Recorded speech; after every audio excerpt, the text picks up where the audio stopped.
Double Pipe Heat Exchanger Training Video by Miriam, Matthew, Deborah, and Louisa. A heat exchanger is a device used to transfer heat between two or more fluids that could be in a single or two-phase system. The double pipe heat exchanger is one of the simplest types of heat exchangers. Heat exchangers provide an efficient location for heat transfer to occur. A double pipe heat exchanger typically will be arranged as either countercurrent flow or parallel flow.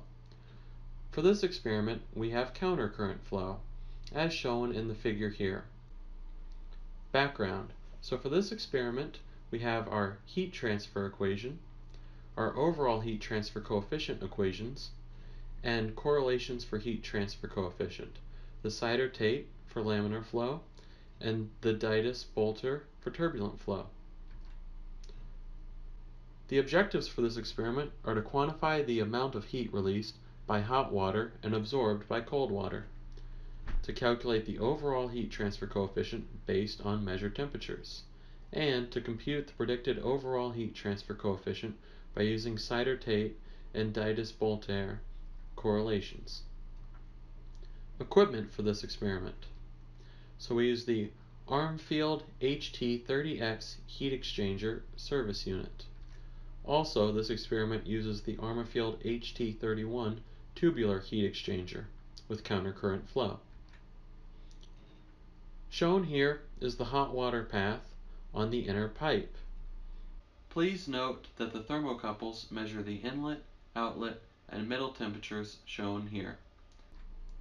Here we have the cold water path on the annular region. Again, please note that the thermocouples measure the inlet, outlet, and middle temperatures.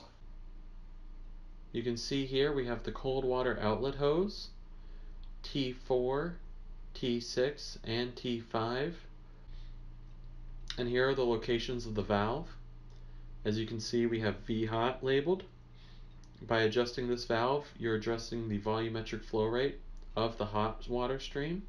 And we have V cold, which adjusts the volumetric flow rate of the cold water stream. Here we have the equipment specification and ranges per the manufacturer of the equipment used in this experiment. The procedure for this experiment. Before you begin, make sure that the hot water reservoir is filled. Failure to doing so and starting the experiment could result in burning out the heating element. Also, make sure that the cooling water is turned on at the source and that the cooling water outlet is positioned over the drain. Step 1. Turn on the main power switch, as you can see in this image. Step 2. Turn on the heating element switch. Step 3. Set temperature controller to 70 degrees Celsius by pressing the set point key and adjusting with the up-down arrows. Step 4. Set flow indicator switch to F cold and adjust valve V cold until the flow is about 1 liter per minute. Step 5.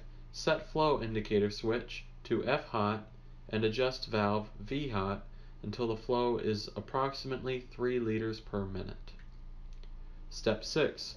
Monitor cold water outlet temperature until it reaches steady state or has a change of less than 0.1 degrees Celsius per minute.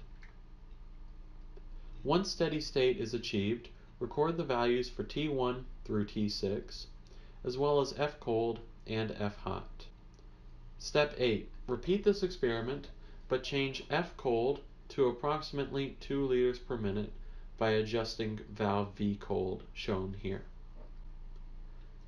And you're done, but before you go, make sure to turn the equipment off, close the valve at the cooling water source, and make sure to wait for the outlet flow to stop before removing it from the drain.